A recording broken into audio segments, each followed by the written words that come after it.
What's up, guys?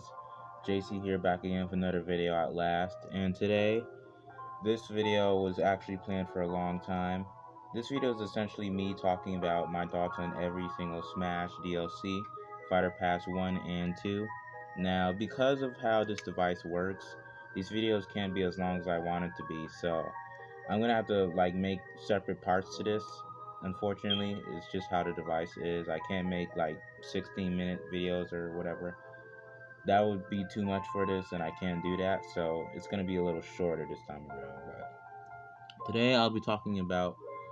I'm gonna try to squeeze in at least two fighters. I don't know, whatever works, I guess. But yeah, right now let's talk about Joker since he was the first DLC. Now, when Joker was revealed, to be honest, I had sort of mixed feelings when I saw him. I thought he had a cool design, and saw some gameplay of him. He used guns, swords, fast, stealthy. He seemed like a powerful character, and he is. He's really well done, but I didn't know who he was, and I didn't even know anything about Persona. So, knowing that Joker was the first DLC, I was kind of like, okay, he's cool, but who's this? So it took me a while to, get to know Joker, but eventually I do like Joker as a character. I think his moveset's really well done. How Arsene is used is really well done. I believe he is definitely broken. I've fought Joker before in online matches, and I could definitely say Joker is a tough fighter. I can definitely say that for sure. I think Joker's fun. I like his stage. Mementos is a great stage, definitely visually appealing. And Joker as a character, fast, can deliver lots of good combos. Overall, he's a great fighter in terms of tournaments and whatnot. And if you're a Persona fan, obviously there's Persona music, and that's really good.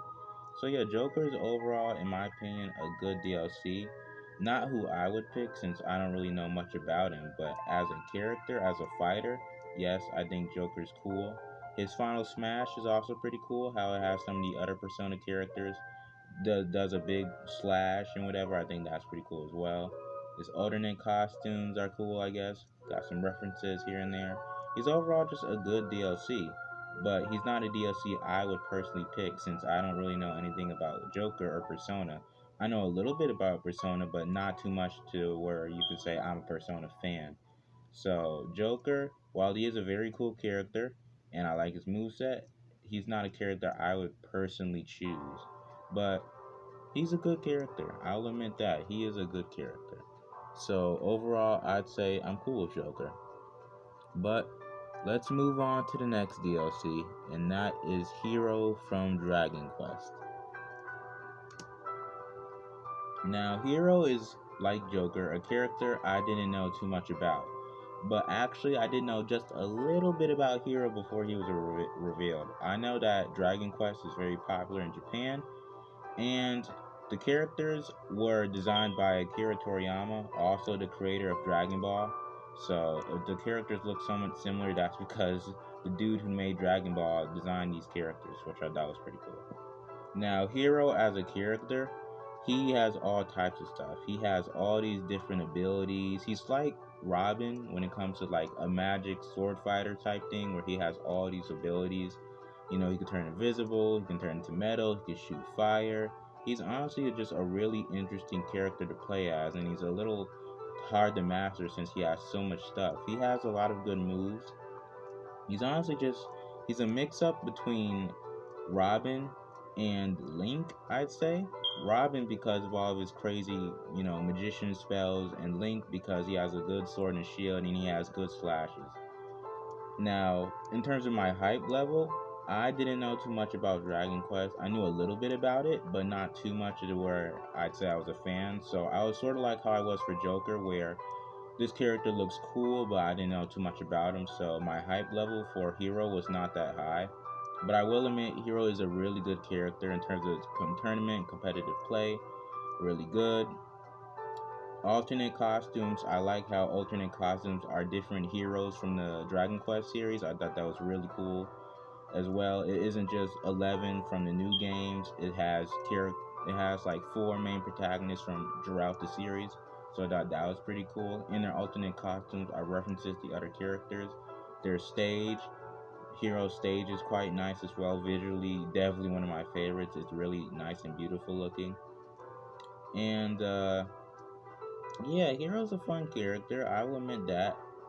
Like, just to let you know right now, I do not have any DLC. One, my game's off, but when I had Smash and played it, I only had the base game because I don't really have any money to afford any DLC of any sort. So my best way to, get DLC is by fighting them online or have Kirby and, he does the hat thing and you get their powers for a little bit. But I never actually purchased any DLC, so I can't say with certainty whether I enjoy these characters as playing as them, but as fighting against them, seeing tournaments online, I will say that here's my thoughts on these characters.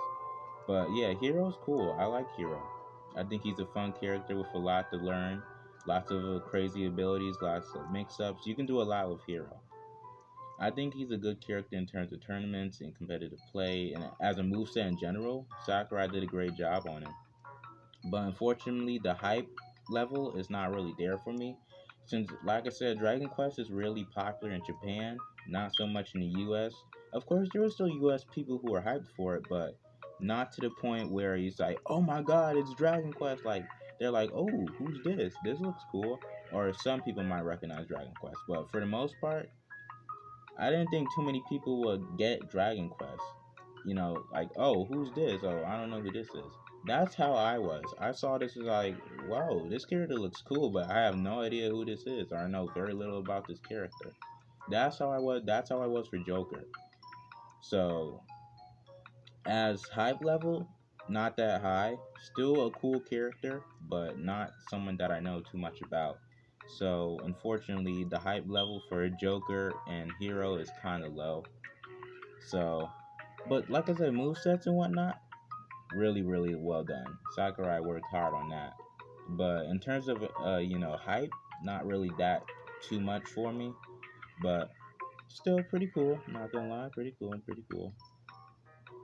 But let's see if I can get the banjo. If I could stretch this limit, it's at 7 minutes, so I think that I'm gonna have to end it right here and make another part two. I think. But let's see. Let's talk about Banjo real quick and hopefully I don't stretch out the limit. But yeah, anyways, Banjo. Banjo was the first character in this Fighter Pass 1 that I was hyped for. I knew Banjo. I never played any of the games, but I did knew a decent amount about the character. I knew Rare made them, and now Rare is owned by Microsoft. So it was kind of tough to get Banjo in since he isn't a Nintendo owned property anymore. But Banjo was one of the most requested characters for such a long time. Like, people really wanted Banjo in. I was like, I can sort of see why. He's a fun little goofy character. He was once owned by Nintendo, so that there's that.